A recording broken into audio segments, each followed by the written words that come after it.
उसके बावजूद भी जो एक दुश्मन बनाने की कोशिश होती है कि सबसे पहले कहते हैं कि भाई ये एंटी मोदी, चलिए ठीक है, कह लिए कोई बात नहीं। फिर कहते हैं ये एंटी इंडिया है, फिर ये कहते हैं ये एंटी हिंदू है।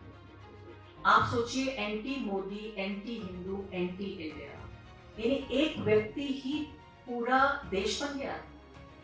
मेरे जैसे व्यक्ति को कहते हैं कि भाई ये लेडी उसामा बिन लादेन है, ये कहते हैं बाकायदा टेलीविजन पे कहते हैं कि जिन्ना सिस्टर, जिन्ना की बहन। आए दिन हर तीसरे दिन मेरा नाम ट्विटर पे ट्रेंड करता है कि देखिए ये तो नया पाकिस्तान बनाना चाहती है, देखिए भारत में ये तो शरिया लॉ लाना चाहती है। मैं तो सोचती हूँ कि मेरे जैसे लोग अगर बंटवारे में पाकिस्तान चले गए होते तो मैं तो वहां भी जेल में होती। इनको सिर्फ इस तरह से देखो कि सिर्फ एक मुसलमान है और इसको फौरन रिजेक्ट करो, मुझे आसानी से डिस्मिस किया जा सके, मुझे मेरी पत्रकारिता को जो मैं काम करती हूँ उसका जो असर हो सकता है उस सबको पहले से ही खत्म कर दिया जाए, ताकि लोग मुझे शक की निगाह से देखें, ताकि हम ये भूल जाएं कि ये देश बेच रहे हैं, हम ये भूल जाएं कि ये दिन दहाड़े संविधान की हत्या कर रहे हैं, हम ये भूल जाएं कि हमारे तमाम जो एक्टिविस्ट हैं और वो लोग जो इस देश की रक्षा करना चाहते हैं उनको बारी बारी से जेल में भेज रहे हैं। हम ये भूल जाएं कि इलेक्शन कमीशन पूरी तरीके से कॉम्प्रोमाइज हो चुका है। हम ये भूल जाएं कि एसआईआर के जरिए देश के एक बड़े तबके को वोट देने के अधिकार से वंचित किया जा रहा है।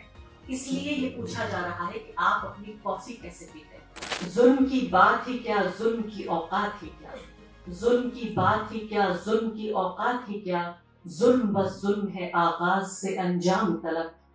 खून फिर खून है, 100 शक्ल बदल सकता है, खून फिर खून है, 100 शक्ल बदल सकता है। ऐसी शक्लें कि मिटाओ तो मिटाए न बने, ऐसी शोले के बुझाओ तो बुझाए न बने, ऐसे नारे के दबाओ तो दबाए न बने। देखिए अभी भी ऐसे लोग हैं जो धर्मांधता के इस दौर में, बहुसंख्यकवाद यानी मेजॉरिटेरियनिज्म के इस दौर में, सांप्रदायिकता यानी कि हिंदू मुस्लिम राजनीति के इस दौर में तर्कशीलता की बात कर रहे हैं।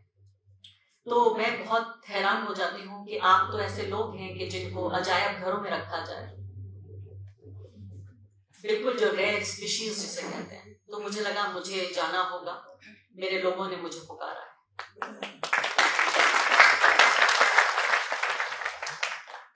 हम यहाँ पर तर्कशीलता की बात कर रहे हैं। रास्ते में मैं कुछ नोट्स बना रही थी और नोट्स बनाते हुए मैं सोचने लगी कि यहाँ बात तत्वों की पहुंच गई है। हमारे देश को आजकल तथ्यों की भी जरूरत नहीं है। हम एक ऐसे समाज का निर्माण कर रहे हैं जहां सबके अपने अपने तथ्य हैं, और वो तथ्य नहीं है। जब हम कहते हैं कि अपने अपने तथ्य हैं, तो as a student of communication मुझे हमेशा ये पढ़ाया गया कि विचार आपके अपने अपने हो सकते हैं, ओपिनियन आपका अपना अपना हो सकता है, लेकिन जो तथ्य हैं वो पवित्र हैं। Facts are sacred. अब हो ये गया कि हम एक ऐसी सोसाइटी में जी रहे हैं जिसको हम पोस्ट ट्रूथ कहते हैं, लेकिन मुझे लगता है ये पोस्ट ट्रूथ करीब 5-7 साल पहले की कहानी है। 2025 और 26 जो है वो पोस्ट फैक्ट सोसाइटी है, जहां क्या हो रहा है इससे फर्क नहीं पड़ता। फर्क इससे पड़ता है क्या आप मान रहे हैं, आपके तथ्य क्या हैं, आप किसको सच मानते हैं। मुझे इससे समस्या नहीं है कि हमारे पॉलिटिशियंस या हमारी सरकार या हमारे मंत्री या हमारे प्रधानमंत्री क्या कर रहे हैं। मुझे समस्या हर सरकार ये चाहती है कि उसका गुणगान, हर सरकार ये चाहती है कि उसका भोपू बजाया जाए। मेरी समस्या ये है कि हम एक समाज के तौर पर फेल हो रहे हैं, नाकाम हो रहे हैं, क्योंकि हमने एक दर्शकों की, पाठकों की और नागरिकों का एक पूरा समाज तैयार हो गया है जो इस झूठ पर यकीन करने को तैयार। ये समस्या है। तो तथ्य नहीं है, तर्क नहीं है, इसीलिए धर्मांधता का ये माहौल है और इसीलिए उनको बुल्ले शाह की मजाक तोड़नी पड़ती है, क्योंकि इसके बगैर होगा नहीं। और ये मेरे एक पछतावों में से एक पछतावा ये भी हुआ, बहुत सालों से मैं सोचती हूँ कि 2 जबानें सीखना चाहती हूँ, एक तो फारसी और दूसरी पंजाबी। और पहले गुरु नानक को पढ़ना चाहती थी, इसलिए सीखना चाहती थी पंजाबी। बाबा फरीद को मैं पढ़ना चाहती थी उन्हीं की जबान में, उन्हीं की भाषा में। बुल्ले शाह को मैं पढ़ना चाहती थी। और आज यहाँ इस महफिल में आके पता चला कि आप सबको भी मैं बेहतर समझ सकूं, इसके लिए भी पंजाबी सीखना बहुत जरूरी है। तो भी सीखने की पूरी जर्नी चलती रहेगी। तो चलिए, सरकार का ड्रम बजाना था, इतने पर भी शायद हम बर्दाश्त कर लेते। ये चलिए ठीक है, ये बिक गए हैं, ये लोग बिक गया है मीडिया। अक्सर आप लोग भी कहते हैं, मैं यूट्यूब पे जब कार्यक्रम करती हूँ कमेंट सेक्शन में बहुत सारे लोग आते हैं और कहते हैं मीडिया बिक गया है।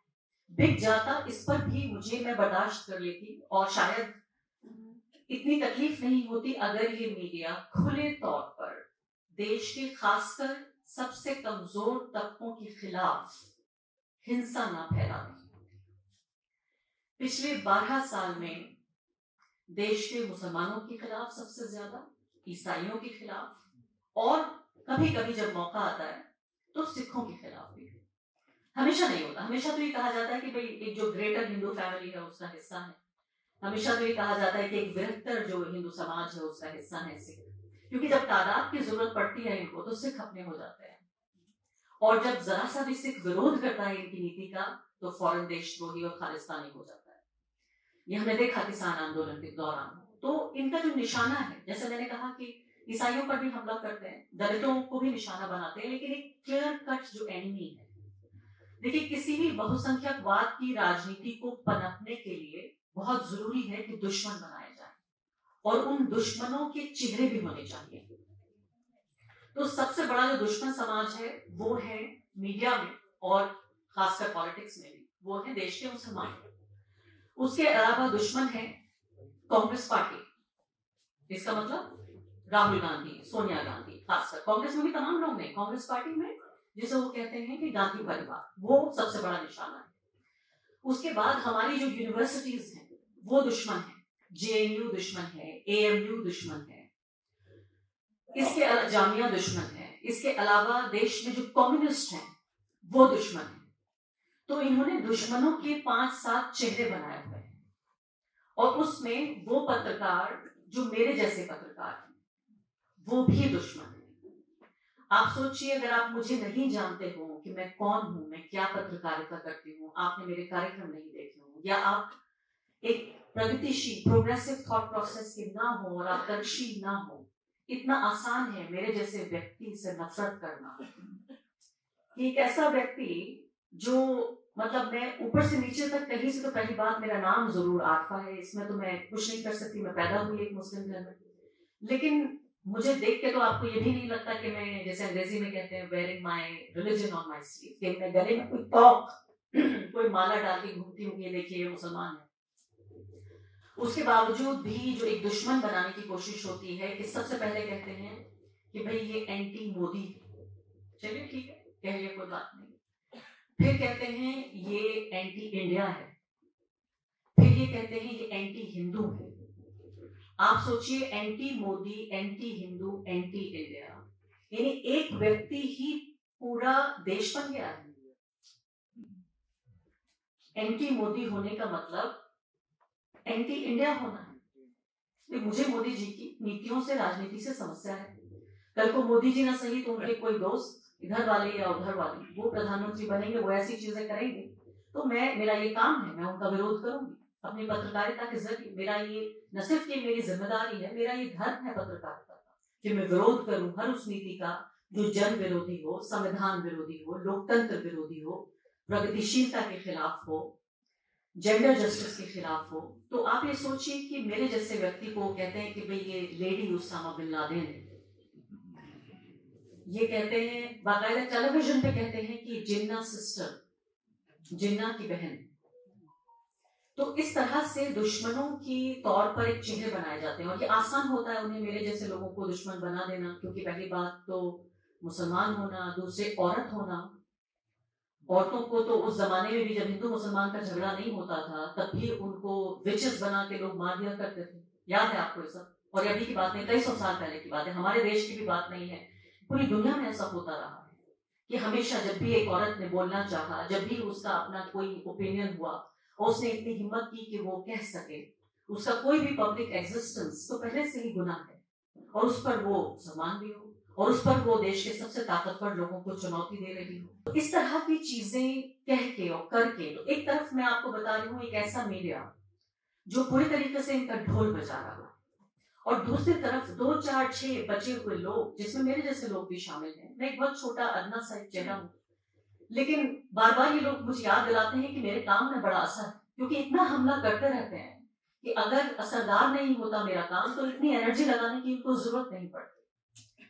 आए दिन हर तीसरे दिन मेरा नाम ट्विटर पे ट्रेंड करता है कि देखिए ये तो नया पाकिस्तान बनाना चाहती हैं, देखिए भारत में ये तो शरिया लॉ लाना चाहती हैं। मैं तो सोचती हूँ कि मेरे जैसे लोग अगर बंटवारे में पाकिस्तान चले गए होते तो मैं तो वहां भी जेल में होती, क्योंकि वहां भी हम यही अपोज कर रहे होते कि भाई आप क्यों धर्मांधा फैला रहे हैं, क्यों माइनॉरिटीज को परेशान कर रहे हैं, क्यों एक जो है बराबरी का समाज नहीं बना रहे हैं, क्यों संविधान से इस देश को नहीं बना रहे हैं, तो हमारा भला तो कहीं होना था ही नहीं। लेकिन आप ये सोचिए कि मेरे विचारों के बिल्कुल अगेंस्ट, यानी अगर मैं मान लेती कि मैं कोई बहुत कट्टर मुस्लिम होती और वाकई शरिया की मानने वाली होती और फिर ये मेरा विरोध कर रहे होते, तब तो फिर भी मैं मान लेती कि चलिए सच्चाई तो है इसमें। लेकिन सारा जो मकसद है वो ये कि पहले तो मीडिया के 90 से ज्यादा, मैं कहूंगी 95, 97 हिस्से पर इन्होंने कब्जा किया हुआ है। उसके बाद जो 2, 3, 4% लोग बचे हुए हैं, उन लोगों को अलग अलग कर दिया गया है। उनमें मुझ पर जब हमला करते हैं तो मेरी पत्रकारिता को खत्म करने के लिए मेरी मजहबी पहचान पे हमला होता है, और वो कहने की क्या कोशिश कर रहे हैं। मैंने समझने की मैं स्टडी करती हूँ इन लोगों को कि क्यों करते हैं ऐसा। ये मेरी रिपोर्ट तो कह सकते हैं कि तुम्हारी रिपोर्ट गलत है, ये कह सकते हैं कि ये झूठ है, या ये कह सकते हैं कि आपका विचार गलत है, लेकिन ये नहीं कहते। वो कहते हैं तुम तो पाकिस्तानी हो, तुम तो शरिया की एडवोकेट हो, तुम तो देखो बांग्लादेश में क्या हो रहा है, देखो अफगानिस्तान में क्या हो रहा है। तो मेरी पत्रकारिता पे बात कर करके ये मजहब पे इसलिए बात करते हैं क्योंकि आम जो हिंदू है, जो एवरेज हिंदू है खासकर, उसको ये बताना चाहते हैं कि इनको पत्रकार की तरह मत देखो, इनको सिर्फ इस तरह से देखो कि सिर्फ एक मुसलमान है और इसको फौरन रिजेक्ट कर दो। मुझे आसानी से डिस्मिस किया जा सके, मुझे मेरी पत्रकारिता को, जो मैं काम करती हूँ, उसका जो असर हो सकता है, उस सबको पहले से ही खत्म कर दिया जाए, क्या लोग मुझे शक की निगाह से देखें। मुझे एक भारत के नागरिक के तौर पे नहीं, एक पत्रकार के तौर पे नहीं, एक ऐसे व्यक्ति के तौर पे नहीं जो इंसाफ पसंद है, जो तर्कशील है, जो संविधान की बात करता है, जो लोकतंत्र की बात करता है, बल्कि एक कट्टर मुसलमान की तरह मुझे दिखाया जाए और फिर मुझे फौरन ही रिजेक्ट कर दिया जाए। तो जो बचा खुचा जो हमारा मीडिया है उसको इसी तरह से रिजेक्ट किया जाता है। अब जैसे वायर है फॉर एग्जाम्पल, तो वायर को कहा जाता है कि ये कम्युनिस्ट मीडिया है। फिर मेरे जैसे लोग जब वायर में काम करते हैं तो हमें कहा जाता है कि इस्लामो कम्युनिस्ट और XYZ नेक्सस, ये ऐसा कोई बहुत बड़ा नेक्सस है, कोई अंतरराष्ट्रीय साजिश है एक न्यूज संस्थान चलाना। इसी तरह से बारी बारी करके ये कोशिश हो रही है कि इस सबको खत्म कर दिया जाए, जो भी बची कुची आवाज है पूरी तरीके से अंधेरा हो जाए। और इसीलिए आप ये देखिए कि मीडिया का एक बड़ा हिस्सा खरीद लिया और बाकी हिस्से को डराया जा रहा है। रेड्स की जाती हैं, पुलिस केसेस फाइल किए जाते हैं, ऑनलाइन ट्रोलिंग होती है, ऑफलाइन भी खतरा होता है। और इस सब के बावजूद जो ये मीडिया है इनका, वो इस कदर, मैं कहूंगी कि उसका असर खत्म हो गया है कि अब इतना काफी नहीं, अब नई स्टेज पे हम आ गए। वो नई स्टेज क्या है? पिछले 2 साल में हमने देखा पॉडकास्ट का दौर है। आप लोग सुनते हैं बात में से कोई पॉडकास्ट सुनते हैं कुछ? तो अब टीवी को चैलेंज करने के लिए अब पॉडकास्ट आ गए। वो ये कि वो लोग जो पत्रकार नहीं है, उनको तथाकथित रूप से हम कहते हैं कि वो इन्फ्लुएंसर्स हैं। अब ये इन्फ्लुएंसर क्या बना है? ये इन्फ्लुएंसर एक ऐसी चीज है कि अगर आपको 10-20 हजार लोग देखते हैं, अगर आपको 50,000 लोग देखते हैं, तो आप इन्फ्लुएंसर बन गए। कोई डिग्री की जरूरत नहीं, कोई ट्रेनिंग की जरूरत नहीं, आपके किसी डेजिग्नेशन की जरूरत नहीं, आपको किसी तरह के लाइसेंस की जरूरत नहीं। आपको 50,000 लोग आपके वीडियो को देखने लगे तो आप इन्फ्लुएंसर हो गए। तो अब इनको डिग्री वाले पत्रकार भी नहीं चाहिए। अब क्या हो रहा है कि इन पॉडकास्टर्स को हमारे मंत्री इंटरव्यू दे रहे हैं, क्योंकि मेरे जैसे पत्रकारों को देते नहीं। प्रधानमंत्री ने पिछले लगभग 12 साल में एक भी प्रेस कॉन्फ्रेंस नहीं की है। अब तो हद ही हो गई है कि अब इनके मंत्री भी इंटरव्यू नहीं देते, ना ही कोई प्रेस कॉन्फ्रेंस करते हैं। तो जैसे मैंने कहा कि वित्त मंत्री को पता नहीं विदेश मंत्री क्या कह रहा है, विदेश मंत्री को पता नहीं कि वित्त मंत्री को ये पता नहीं है कि विदेश मंत्री को भी पता नहीं है, मतलब किसी को कुछ पता नहीं है। और इन पॉडकास्ट में बिल्कुल शहद में घुले हुए सवाल पूछे जाते हैं। नीतिगत कोई सवाल नहीं पूछा जाता। उनसे पूछा जाता है, अच्छा आप सुबह उठते हैं तो सुबह उठ के आप चाय पीते हैं या कॉफी पीते हैं? के सामने जो है वो एक्टर आ जाते हैं, अक्षय कुमार, और पूछते हैं कि भाई आप आम चूस के खाते हैं या काट के खाते हैं? किसी तरह प्रधानमंत्री हाथ लग जाए तथाकथित उन स्टार एंकर्स के, तो पूछ लेती हैं कि आपके अंदर एनर्जी इतनी कहां से आती है, आप कौन सा टॉनिक पीते हैं, और आप अपने पर्स में बटुआ रखते हैं या नहीं। ये तमाम चीजें जो हैं ये आजकल पत्रकारिता अब तक थी, लेकिन अब इसका दौर भी खत्म हो गया, क्योंकि प्रधानमंत्री को अब इसकी भी जरूरत नहीं है। इस सरकार अब पॉडकास्ट में मंत्रियों को बिठाया जाता है और एक तरह का स्वांग रचा जाता है, एक नाटक हमारे सामने होता है कि कुछ पत्रकारिता जैसा कुछ हो रहा है। मतलब आभास कीजिए, महसूस करने की कोशिश कीजिए कि हमारे मंत्री बातचीत कर रहे हैं, वो सवालों का सामना कर रहे हैं, लेकिन होता यह है कि एक बड़ी पीआर पब्लिक रिलेशन एक्सरसाइज है, जिसमें इन लोगों की जन विरोधी जो नीतियां हैं उनको डाइल्यूट करके पूरे तरीके से इनको बहुत बेहतर इंसानों के तौर पे दिखाया जाए। और इस तरह के जो आम सवाल पूछे जाते हैं, इंटरनेट की भाषा में एक शब्द होता है रिलेटेबिलिटी। रिलेटेबिलिटी यानी आप और मैं जैसे लोग, आम लोग हैं, वो उनसे रिलेट कर पाए। जैसे आप देखते होंगे आजकल बड़ी बड़ी फिल्म एक्ट्रेसेस अपना मेकअप खुद कर रही हैं, और वो मेकअप करते हुए तो आम लोग, आम औरतें सोचती है कि भाई ये तो खुद अपना मेकअप करेंगे, ऐसे तो मैं भी अपना मेकअप करती हूँ। हालांकि इससे बड़ा कोई झूठ नहीं है, कोई फिल्म एक्ट्रेस अपना मेकअप नहीं करती, वो सिर्फ एक रिलेटिविटी के लिए, ताकि आपके जैसे दिख पाए। तो वो कहेंगे हाँ मैं सुबह उठता हूँ, मैं अपनी कॉफी खुद बनाता हूँ, फिर मैं अपना अंडा उबालता हूँ। आपको लगता होगा कोई मंत्री, कोई संतरी भी इनका मंत्री बोल जाएगा। तो एक तरह की रिलेटेबिलिटी, ताकि हम ये भूल जाएं कि ये देश बेच रहे हैं, हम ये भूल जाएं कि ये दिन दहाड़े संविधान की हत्या कर रहे हैं, हम ये भूल जाएं कि हमारे तमाम जो एक्टिविस्ट हैं और वो लोग जो इस देश की रक्षा करना चाहते हैं उनको बारी बारी से जेल में भेज रहे हैं। हम ये भूल जाएं कि इलेक्शन कमीशन पूरे तरीके से कॉम्प्रोमाइज हो चुका है। हम ये भूल जाएं कि एसआईआर के जरिए देश के एक बड़े तबके को वोट देने के अधिकार से वंचित किया जा रहा है। इसलिए ये पूछा जा रहा है कि आप अपनी कॉफी कैसे पीते हैं। और आगे बढ़ने से पहले एक अदना सी गुजारिश कि आप मेंबर बनिए मेरे चैनल का आरफा खानम शेरवानी।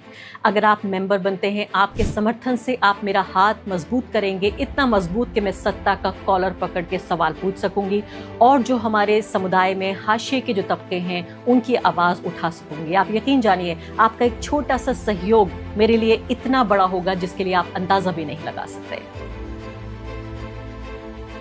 चीनी डालते हैं या नहीं, तो आपके आंखों पर ये पट्टी बांधी जा रही है। पहले टीवी मीडिया का इस्तेमाल हुआ, उसके बाद पॉडकास्ट का इस्तेमाल हुआ, और 2026 का साल है फिल्मों का साल। हिटलर के वक्त में एक डॉक्यूमेंट्री आई थी, उस डॉक्यूमेंट्री का नाम था ट्रायम्फ ऑफ द विल।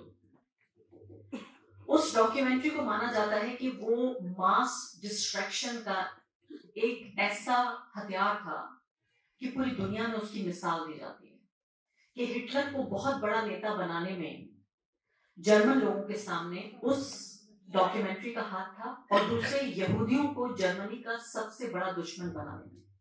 और उस डॉक्यूमेंट्री को जिम्मेदार माना जाता है कि इतनी नफरत फैल गई थी यहूदियों के खिलाफ कि पूरा जर्मनी तैयार हो गया था कि हाँ आप 60 लाख यहूदियों को मार दीजिए, क्योंकि ये इतने बुरे लोग हैं कि इनका मर जाना ही ठीक है। तो पॉलिटिकल साइंस के स्टूडेंट के तौर पे जब मैं प्रोपेगेंडा को देखती हूँ, तो प्रोपेगेंडा का मतलब ये होता है कि ह्यूमन को सब ह्यूमन लेवल पे रिड्यूस कर देना, यानी एक इंसान को इंसान से दर्जा छीन लेना कि ये इतना बुरा आदमी है कि इसका जेल जाना ही ठीक है। प्रोपेगेंडा हो रहा है, और प्रोपेगेंडे की खास बात ये होती है कि प्रोपेगेंडा जब खराब होता है, यानी एक फिल्म खराब फिल्म बनाई गई तो उस फिल्म को लोग नोटिस नहीं करते और वो फ्लॉप हो जाती है। लेकिन प्रोपेगेंडा जब बहुत खतरनाक होता है, जब अच्छे तरीके से प्रोपेगेंडा बनाया जाए, यानी आप यहाँ सब बैठे हुए हैं और आपके सामने एक फिल्म चल रही है और फिल्म के आखिर तक भी आप ये ना जान पाए कि ये प्रोपेगेंडा था, वो होता है सबसे सक्सेसफुल प्रोपेगेंडा। अभी अभी हाल में एक फिल्म आई है धुरंधर, उस फिल्म का दूसरा भी पार्ट आने वाला है। उस फिल्म को देखकर आपके अंदर अलग अलग तरह की भावनाएं आएंगी, आपको पता ही नहीं चलेगा ये एहसास क्या हो रहा है। ये बताया जा रहा है कि देखिए पाकिस्तान तो आतंक को फैलाता है, जो सच बात है।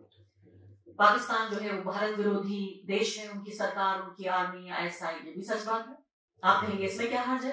भाई अगर फिल्म मेकर बना रहा है भारत के तथाकथित दुश्मन पे फिल्म, तो आपको हमें क्या एतराज होना चाहिए? बिल्कुल नहीं। पहली बार जो है वो प्रोपेगेंडा जो पूरा योजनाबद्ध तरीके से उसको बस्ट किया गया है, जो एक योजना रहती है पाकिस्तान की, इसमें तो कोई हर्ज नहीं है। लेकिन जब आप 3.5 घंटे की फिल्म देख के बाहर निकलेंगे और आपके अंदर जब जरा सा भी अगर इंसान बाकी होगा, तो आप अपने आप से सवाल पूछ रहे होंगे कि इस पूरी फिल्म में पाकिस्तान का नाम लेकर तमाम तरह के मुस्लिम सिंबल्स को अटैक किया गया, यानी जो मुस्लिम वे ऑफ लाइफ है, मुसलमान जीता कैसे है, वो कपड़े कैसे पहनता है, वो प्यार कैसे करता है, वो शादी कैसे करता है, वो आंखों में सुरमा लगाता है, वो कितना बर्बर है कि आने वाले सामने वाले इंसान को किस तरह मार देता है बिना सोचे समझे। तो ये समझिए कि पिछले 10 साल की जो सबसे बड़ी और सबसे कामयाब प्रोपेगेंडा फिल्म है, वो कश्मीर फाइल्स नहीं, वो केरला स्टोरीज नहीं, वो बंगाल फाइल्स नहीं, वो आर्टिकल 360 नहीं, ऐसे बहुत 370 नहीं, ऐसी बहुत सारी फिल्में आपके सामने हैं, लेकिन वो नाकाम प्रोपेगेंडा है। उन्होंने भी अपना ऑब्जेक्टिव हासिल किया है, लेकिन इस तरह की फिल्म जो सुपरहिट हो जाए और ब्लॉकबस्टर बन जाए, ये हमारी सोसाइटी के लिए बेहद खतरनाक है। कि अब कुछ बेहतर राजनीति करने की जरूरत नहीं है, किसी को खुश करने की जरूरत नहीं है, एक कुछ 35-40% लोगों का ब्रेन वॉश करके उनके दिल, दिमाग और मैं कहूंगी उनकी रूह पर भी पूरे तरीके से कब्जा हो चुका है। वो सिर्फ इस बात में खुश हैं कि जब तक अब्दुल टाइट रहेगा तब तक मुझे कोई परेशानी नहीं। मेरे घर में बच्चा स्कूल ना जाए, कॉलेज ना जाए, नौकरी ना हो, जी लेंगे, लेकिन मोदी को लेकर आएंगे। और वो इसीलिए लेके आएंगे क्योंकि एक समुदाय के खिलाफ इतनी नफरत फैलाई जा चुकी है, जो मैंने आपको बताया कि एक सब ह्यूमन लेवल पर लाया जा चुका है। कि आप ये देखिए कि कोई भी है इस देश में, लगता है कि अब पुलिस की भी कोई जरूरत नहीं। आप जानते हैं पूरी जुडिशरी में तमाम एक खास विचार के लोग भर गए हैं, पुलिस में भी एक खास विचार के लोग भर गए हैं, लेकिन अब आपको पुलिस की वर्दी की और पुलिस के आई कार्ड की जरूरत नहीं है। बजरंग दल के लोग किसी भी मकान, दुकान, होटल, रेस्टोरेंट, न्यूज रूम, कहीं पर भी, शादी का घर, क्रिसमस का सेलिब्रेशन, कहीं पर भी वो घुस सकते हैं और आपसे आपका आई कार्ड मांग सकते हैं, आधार कार्ड मांग सकते हैं, पासपोर्ट मांग सकते हैं। अब वही लोग ये देश चला रहे हैं। तो हमारे देश में अब किसी पुलिस फोर्स की जरूरत नहीं है, अदालतों की जरूरत नहीं है, क्योंकि वो पुलिस होता है तो पुलिस तो केस रजिस्टर करती है और फिर अदालत में जाता है। लेकिन बजरंग दल वाले और इस तरह की जो तमाम ये भगवा पूरे परिवार के लोग हैं, इनको तो अदालत भी जाने की जरूरत नहीं है, ये तो फैसला वहीं पर कर देते हैं। जो इन्होंने अभी उत्तराखंड में किया कोटद्वार में, कि उस व्यक्ति से पूछा कि भाई तुम बाबा नाम कैसे रख सकते हो। तो अब बहुत कम इस तरह के लोग हैं जो मैंने कहा कि एक उम्मीद के तौर पे उभरते हैं, जैसे मोहम्मद दीपक नाम का व्यक्ति। तो अब छोटी छोटी ऐसी पॉकेट्स ऑफ कोई इस तरह का एक व्यक्ति आ जाता है जो हमें एक हफ्ते के लिए कोई नई उम्मीद, कोई ऊर्जा दे देता है कि हाँ ये देश खत्म नहीं हुआ है, इस देश में भी मोहम्मद दीपक बाकी है। एक ऐसा व्यक्ति, और उसके साथ साथ में इन्हें डर इस बात का लग रहा है और मुझे उसकी जान को बड़ा खतरा लगता है, क्योंकि जैसे ये बताया जाता है कि बुराई का संक्रमण होता है, वो इन्फेक्शियस होती है, कि अगर एक व्यक्ति रो रहा हो तो उसे देख के रोना आता है, आ जाता है या नहीं। लेकिन अगर हंस रहे 4 लोग वहां पर तो आप खामखा मुस्कुराने लगते हैं बिना ये जानते हुए कि चुटकुला क्या था, अपने आप हंसी आ जाती है। तो जैसे बुराई का संक्रमण होता है कि एक तरफ फाशीवादी, बहुसंख्यकवादी, मेजॉरिटेरियन, संविधान विरोधी नीतियां हम देख रहे हैं, जैसे मैंने बताया कि मुस्लिम विरोध, ईसाई विरोध की पूरी आंधी है, वो इन्फेक्शियस है। तो दूसरी तरफ दीपक जैसे लोग भी इन्फेक्शियस हो सकते हैं, ये भी बहुत जल्दी फैल सकता है, क्योंकि दीपक के साथ जितने लोग सपोर्ट में आए हैं, वो व्यक्ति जिस तरह से पूरे हिंसात्मक माहौल में, जैसे कमरे में बहुत शोर हो रहा हो, इतना शोर कि आपको पागल किए दे रहा है, एकदम से एक व्यक्ति दाखिल होता है और कहता है खामोश, और एकदम से सन्नाटा पूरे कमरे में हो जाता है। मेरा नाम मोहम्मद दीपक है, मुझे उसी तरह के खामोश जैसा लगा, जैसे उसने एक दीवार खड़ी कर दी। तो इसीलिए इस तरह के लोग उम्मीद देते हैं, लेकिन कितने ऐसे लोग हैं? हमें ज्यादा से ज्यादा उन लोगों तक पहुंचना है, हमें ज्यादा से ज्यादा उस कैप्टिव ऑडियंस को, जैसे मैंने कहा कि वो कैप्टिव हैं इस वक्त इस पॉलिटिक्स के, कि मैं कुछ भी करूंगा लेकिन इन महोदय को, इन महाशय को, इस पॉलिटिकल पार्टी को जिताऊंगा, क्योंकि मुझे ये इंश्योर हो रहा है कम से कम कि अब्दुल टाइट इन लोगों को इस प्रिजन से निकालना है, क्योंकि ये पूरा ब्रह्मांड एक झूठ का और फैक्टलेस सोसाइटी बनाकर पूरा एक यूनिवर्स, एक पूरा ब्रह्मांड, इसकी संरचना यहाँ पर की गई है। थोड़ी सी दो बातें मैं कहूंगी ऑल्टरनेट मीडिया पर, और इसके बाद मैं ये भी बताना चाहती हूँ, खासकर मुझे पिछले कुछ घंटे में पता चला कि तर्कशील सोसाइटी जो लिटरेचर वगैरह बांटती है अपना, किस तरह से आप पब्लिश करते हैं, मैं अपने I will share my 2 cents, जो भी कुछ मैंने सीखा है कि कैसे हम बेहतर बना सकते हैं डिजिटाइजेशन वगैरह के बारे में। तो पहले देखिए, बहुत मुश्किल है आज के वक्त में एक जर्नलिस्ट होना, ये सबसे मुश्किल कामों में से एक है। कभी कभी लगता है कि हम सरहद पे खड़े हुए फौजी और बिना किसी डिफेंस मैकेनिज्म के, हमारे कोई ऐसा भी नहीं है सामने से गोली आएगी और सीधे सीने पे लगेगी, इतना मुश्किल काम ये हो गया है। उसके बावजूद भी कई सारी संस्थाएं हैं जो अभी भी आम आदमी की आवाज उठा रही हैं, और उन लोगों की कमी नहीं है, सिर्फ फर्क ये है कि उन लोगों की रीच बहुत कम है। और मैं ये जिम्मेदारी, क्योंकि यहाँ जो टाइटल है वो मीडिया और हमारी जिम्मेदारी भी है, तो मैं ये जिम्मेदारी आप लोगों को देना चाहती हूँ कि इसको ज्यादा से ज्यादा फैलाइए। और पंजाब में तो बहुत रोशनी है ही, इस रोशनी को इससे ज्यादा फैलाने की जरूरत है। तो पहली बात तो ये तमाम जो ऑल्टरनेट मीडिया है, जो वायर जैसे न्यूज ऑर्गेनाइजेशन है, या क्विंट है, या स्क्रोल है, न्यूज लॉन्ड्री है, ऑल्ट न्यूज है, इसके अलावा इंडिविजुअल यूट्यूबर्स भी हैं। मैंने खुद अपना एक चैनल भी खोला है, और आप सबसे मैं गुजारिश करूंगी कि मेरे ही नाम से चैनल है, आप यूट्यूब अपना ओपन करें ऐप, तो उसमें अगर आप मेरा नाम टाइप करेंगे तो आपको वो चैनल दिख जाएगा, उसको सब्सक्राइब कीजिए, और अगर आपको अच्छा लगे तो आप मेंबरशिप भी लेंगे तो मुझे बहुत खुशी होगी, क्योंकि ये मेंबरशिप जो मॉडल है, यही अकेला एक ऐसा मॉडल है जो सरवाइव करेगा। अभी 2 दिन पहले अमेरिका का के सबसे पुराने अखबारों में से एक, जो वहां के इतिहास का एक हिस्सा रहा है, वॉशिंगटन पोस्ट के ज्यादातर जो ब्यूरोज हैं, उन्होंने सैकड़ों लोगों को निकाल दिया। आप सोचिए, इंडिया में जो उनका ऑफिस था उसे बंद कर दिया, ब्यूरो चीफ को खत्म कर दिया, एशिया के, अफ्रीका के, इंडिया का पूरा दफ्तर बंद हो गया। तो पत्रकारों की इन डिक्टेटर्स को जरूरत ही नहीं है, पत्रकार जो है वो इनकी राह का रोड़ा, तो ये चाहते हैं कि किसी तरह खत्म कर दें। उसके बावजूद भी इन अरबपति लोगों और इन तानाशाहों के मुकाबले अगर हम लोग खड़े हो सकते हैं, तो उसके पीछे सिर्फ आम आदमी है। उसमें 2 चीजें हमें चाहिए आपसे। एक बात तो ये कि आप हमें यकीन दिलाते रहें कि हमारा काम और हमारे काम की आपको जरूरत है। सुबह उठ के मुझे ये ना लगे हर रोज के जब मैं कैमरे के सामने बैठती हूँ कि मैं आईने से बात कर रही हूँ, कि मेरे काम की किसी को जरूरत नहीं है, क्योंकि इतनी कीमत अदा मैं तभी कर पाऊंगी जब मुझे पता चलेगा कि मेरे काम की इतनी कीमत है कि इसके बगैर गुजारा नहीं होगा।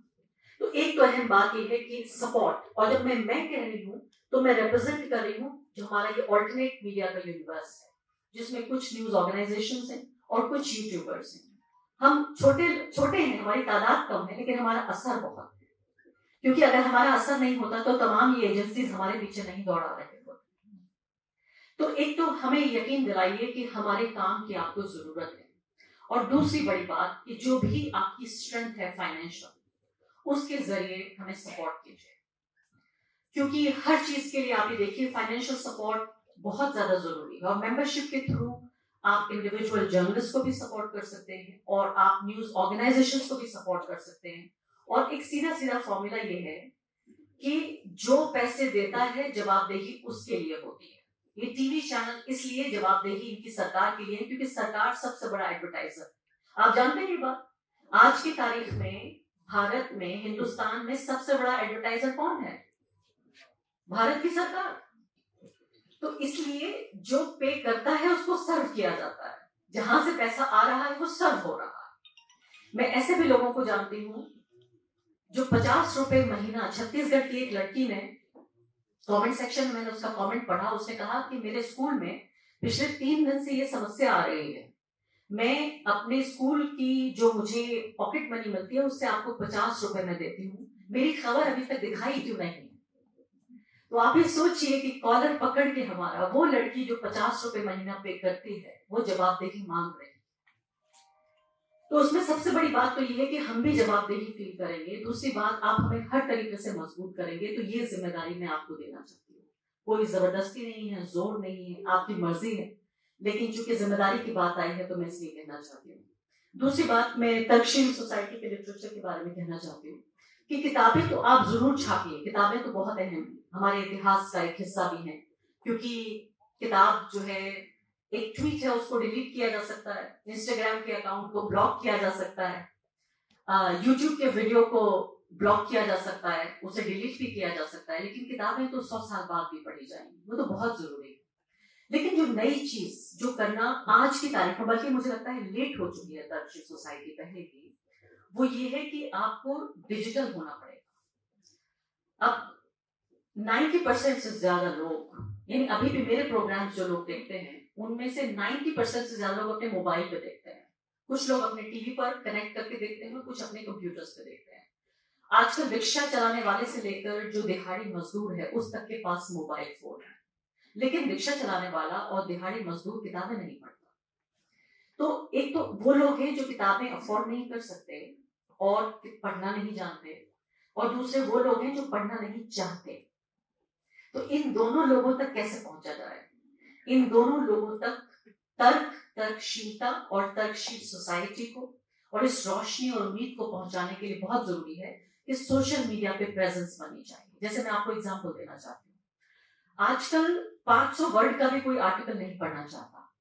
आप ये सोचिए कि मैं अभी 20 मिनट का वीडियो बनाती हूँ, अगर कोई कॉम्प्लेक्स इशू है जिसको समझाना जरूरी है, किसी एक्सपर्ट से बात करनी है, कमेंट सेक्शन में लोग आके कहते हैं इतना हमारे पास वक्त नहीं है, इतना नहीं सुन सकते, तो लोग जो है वो 30 सेकंड की और 90 सेकंड, 30 से 90 सेकंड की रील देखना चाहते हैं। तो एक तो बात ये है, आपको लगेगा मैं मजाक कर रही हूँ, लेकिन मैं कह रही हूँ आपसे अपनी भाषा को आसान करके रीलें बनाइए। एक लम्हा इन्होंने झिझक नहीं की कि हमारे मंत्री आज की तारीख में रील बना रहे हैं। उन्होंने ये नहीं सोचा कि लोग उन्हें हल्के में लेंगे, उन्होंने ये नहीं सोचा कि लोग क्या सोचेंगे। वो जो नया मीडिया है उसको कैप्चर कर रहे हैं। तो उस स्पेस को मत छोड़िए, बल्कि उस स्पेस पे आने की जरूरत है कि एक 18 साल का लड़का जब ये सीख रहा है कि उसे रील के जरिए कि उसे मुसलमानों से, ईसाइयों से और दलितों से और बाकी विदेशी लोगों से क्यों नफरत करनी चाहिए, जो वो अगली रील स्क्रॉल करे तो तर्कशील सोसाइटी की रील उसके पास पहुंच जाए।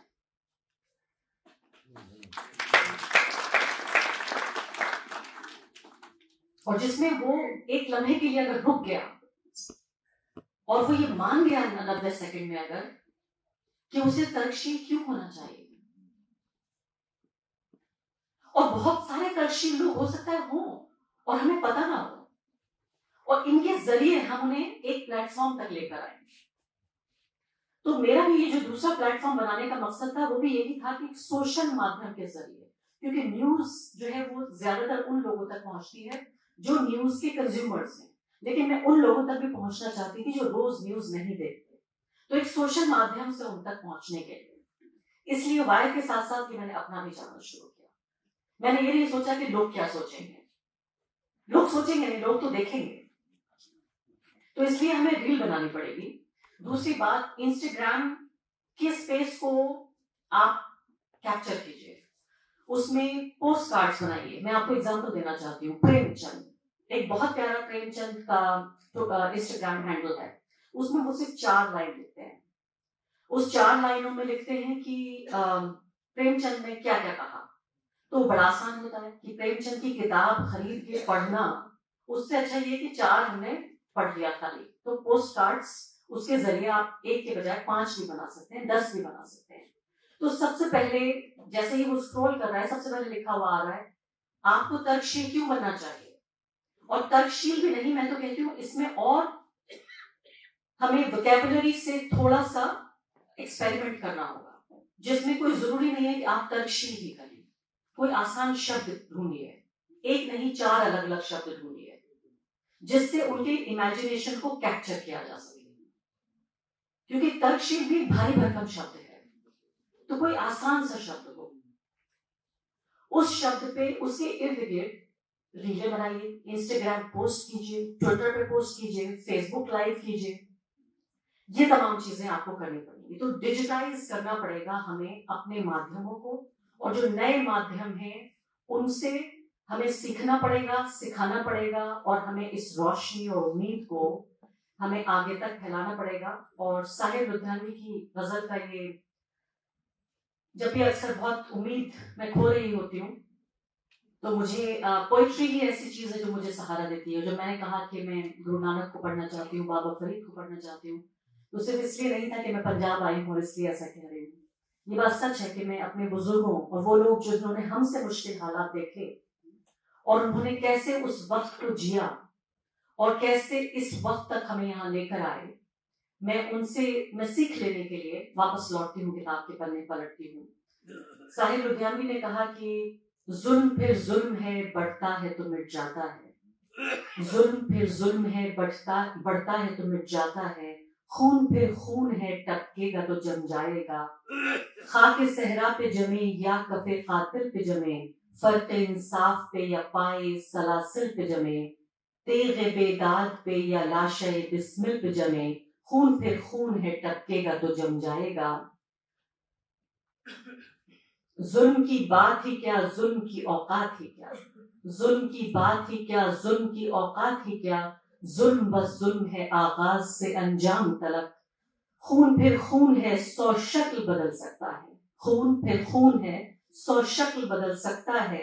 ऐसी शक्लें कि मिटाओ तो मिटाए न बने, ऐसी शोले के बुझाओ तो बुझाए न बने, ऐसे नारे के दबाओ तो दबाए न बने। बहुत बहुत शुक्रिया।